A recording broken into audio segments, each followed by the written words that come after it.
A fisherman named Syracuse is running his nets through the water, when suddenly he pulls his net up and realizes that he has caught a woman's body. Upon closer inspection, it is revealed that the woman is alive. He takes the woman out of the net and gives her mouth-to-mouth to help her regain consciousness, and then helps her regurgitate all the water in her lungs. He tells the woman that she is alive, but she cannot believe it. She says that she thought for sure she was dead. He gives her a blanket to warm her up and says that he is going to take her to a hospital. She does not like the idea. She says that she is fine. He insists that after an incident like that, she needs to see a professional, but she is insistent that she cannot see anyone. As a boat passes by, she ducks to make sure that the people in it don't spot her. Syracuse asks her what her name is, but she replies that she doesn't know. He assumes that she must have hit her head and lost her memory. He tells her that his name is Syracuse, but people call him Circus to imply that he's a clown. He understands that she does not want to be seen and brings her to his late mother's abandoned house in an isolated area. He gives her his lunch and asks if she'll be all right by herself, because he has somewhere to be. She says she will be fine, which surprises him, but he leaves all the same. Next, Syracuse arrives at his ex-wife's house to pick up his daughter, Annie, for her dialysis appointment. She is disabled and he carries her around. He asks her if something strange or wonderful happened to her lately, and she inquires why he always asks that. He says that's what he hopes for all the time, for something strange or wonderful to happen. During the dialysis, Annie asks Syracuse to tell her a story, and he tells her the story of a fisherman who caught a woman in his net. She asks him what creature the woman was, and he doesn't understand what she means. She asks if the woman was a mermaid or a selkie, and he replies that he can't say for sure. Next, Syracuse gets Annie an automatic wheelchair so she can get around. He brings Annie home, and his wife tells him that Annie needs a kidney transplant, but the doctor says that he still hasn't found a match yet. Syracuse returns to the mystery woman and is surprised that she is still there. She asks him why he is surprised, and he replies that he was half sure that he dreamt the whole thing. He pulls his boat in to go fishing, and the woman asks if she can come with him. He says that it is bad luck to have a woman on a fishing boat, but then he changes his mind and takes her along. Syracuse is struggling to catch anything at all, as usual. He asks the woman if she remembers her name now, and she says that he can call her Ondine. He asks her what that means, and she says that it is the name of a woman who came from the sea. She starts singing a beautiful song in an unknown language, and as she does, Syracuse pulls up his cage and sees that he's caught a few lobsters. He finds this odd. He throws in another cage and pulls it up empty. Then he asks Ondine to sing. As she sings, he throws in the cage and pulls it up to find that he has caught several lobsters. He realizes that she brings him good luck. He teaches her to tie the lobster's claws. She asks if he usually catches this many, and he says that this almost never happens. Afterwards, Syracuse says that they are going to go and sell these in the town, and Ondine will get her share for her singing. She says that she won't go with him because she does not want people to see her. He points out that he's seen her, but she replies that he is the only one who gets to. Syracuse sells the lobsters and uses the money to buy a dress for Ondine. He also steals some women's underwear. He comes to see Annie at school and continues the story that he was telling her during the dialysis. He tells her that the mystery woman from the sea sings in an unknown language and brings all the lobsters nearby, allowing the fisherman to catch them. Annie says that she is definitely a selkie then. They are mythical creatures that are half women, half seal, and shed their seal coats when they come on land. The song she sings is actually a form of communication that she uses to talk to all the other sea creatures. She asks him who the fisherman in the story is, and Syracuse tells her that it is him. He made this story up for her. She doesn't seem to believe him and follows him as he drives away. Syracuse arrives at his mother's home and finds Ondine trying on her old shoes. She doesn't seem to know how to tie the laces, which he finds curious. He gives her the dress he bought, and she kisses him to show her gratitude. He asks her how long she'll be staying, and she says that it depends on him. He replies that if it depends on him, she can stay forever. Meanwhile, Annie secretly observes the whole situation.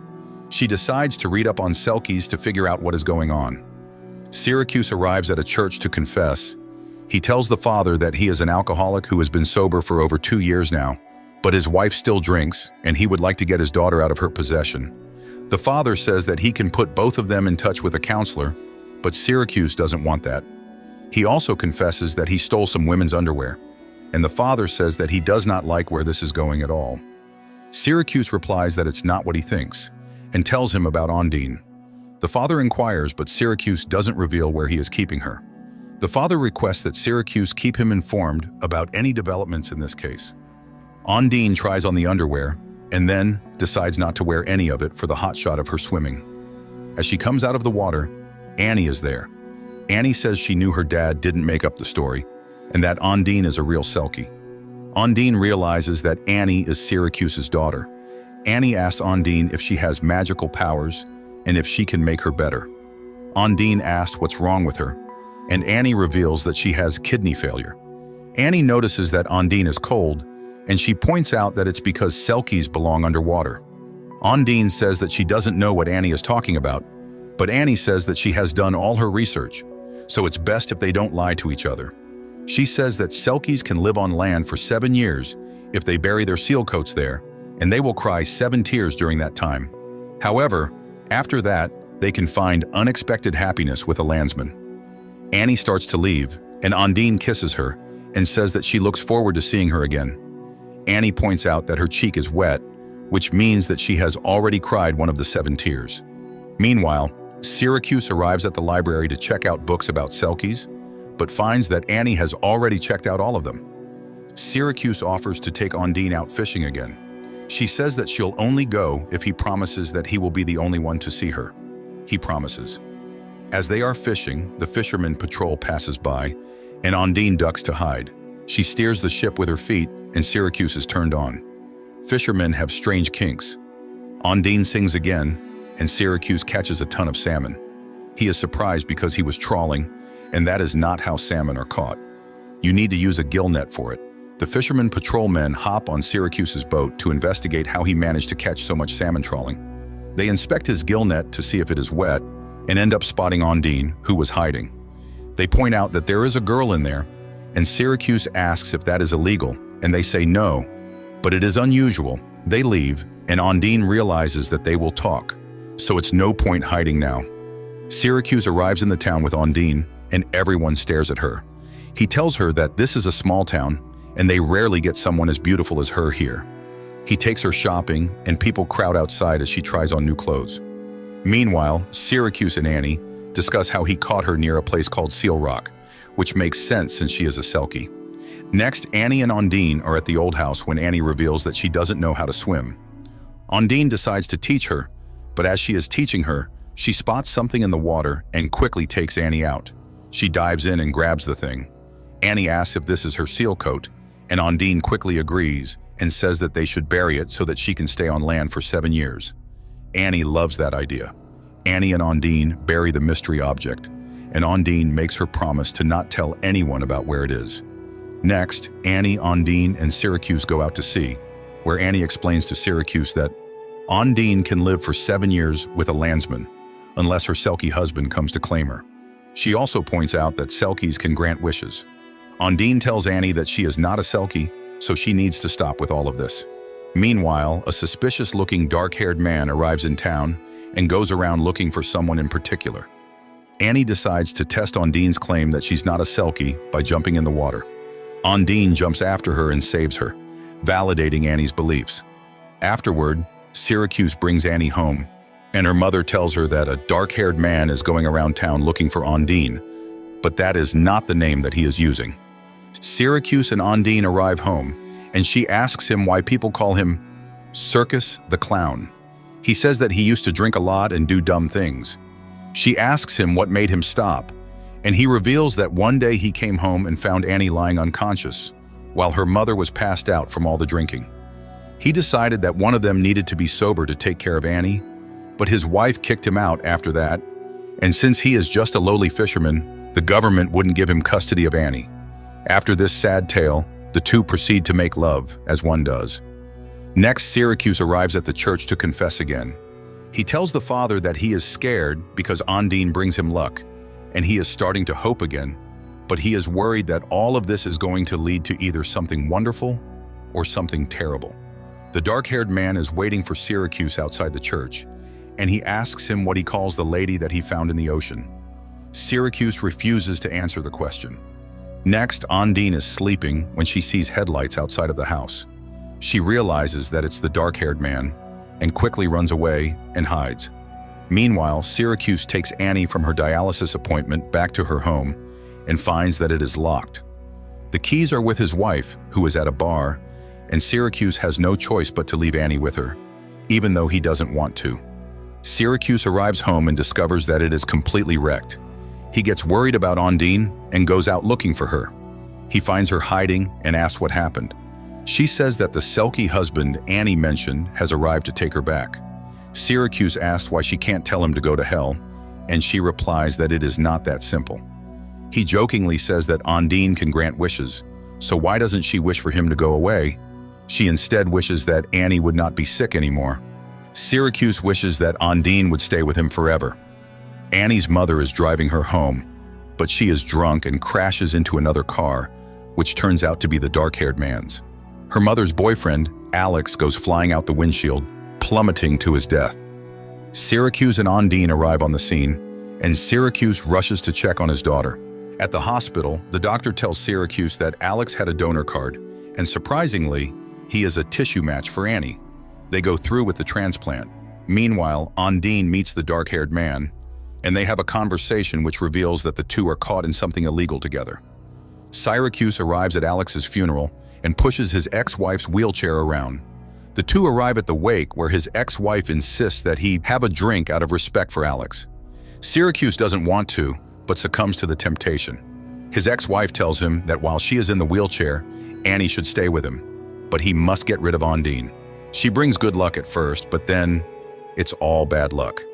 Syracuse ends up drinking a whole bottle. He arrives at the boat completely drunk and takes Ondine to Seal Rock. He sits her down and pretends to go and get another bottle from the boat, but he is actually leaving her behind all by herself. Ondine says that she should at least get the chance to say goodbye to Annie, but Syracuse doesn't listen. He says that her kind and his kind don't belong together. She should stay here and sing to the seals. Next, Syracuse wakes up on a tree where the father comes to help him down. The father tells him that he is terrible at accepting good luck. He says that misery is easy, but happiness takes work. Syracuse goes to pick Annie up from the hospital and brings her home.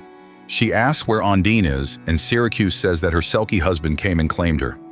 Annie says she'll be back because there is something of hers that is still here. Syracuse asks what she is talking about, but she refuses to reveal it. Next, Annie is watching TV when one of the channels shows a band performing at a concert. Syracuse recognizes the song as the one that Ondine sang on his boat. He realizes that it's a real song, which means that she is a real person and not a Selkie. He rushes out to go look for her and finds her at Seal Rock. He demands that she tell him the truth. She reveals that she is a prisoner and drug mule from Romania. The dark-haired man is Vladic, who was with her when the two were caught by the Irish Coast Guard. He forced her to take the drugs and swim away. She is a good swimmer, but the Irish waves drowned her. That is when Syracuse rescued her. Syracuse asks what her real name is, and she tells him it's Joanna. Next, Joanna and Syracuse arrive home to discover that Vladic is already there. Vladic and his accomplice threaten to shoot Syracuse and Annie unless Joanna reveals the location of the drugs. Joanna takes Vladic to where she buried the drugs, but finds that they have been moved. Annie reveals that she moved her seal coat because she did not want anyone to find it, since that would mean she would have to go away. Joanna promises her that she will stay if she reveals the location of the coat. Annie reveals that she put it in the lobster pot. They all arrive on the boat, and as Vladic is pulling the lobster pot up, Joanna uses the rope he is standing on to push him and his accomplice into the water. The two can't swim and drown in the water. Afterward, the police arrive and take Joanna into custody, while Syracuse and Annie head home. Next, Syracuse arrives at the church again to confess. He reveals that Joanna is appearing before a judge next week, and since she is a non-national, she will be deported. However, if she were to become a national, she could stay, but for that, someone would have to marry her. The father smirks and wonders who that would be. Next, Annie helps Joanna get into her bride's dress, while Syracuse arrives in a fancy suit himself. The three get on the boat and head toward the wedding ceremony. All the fishermen in town watch as Syracuse kisses his incredibly hot sea creature, wife-to-be. The end.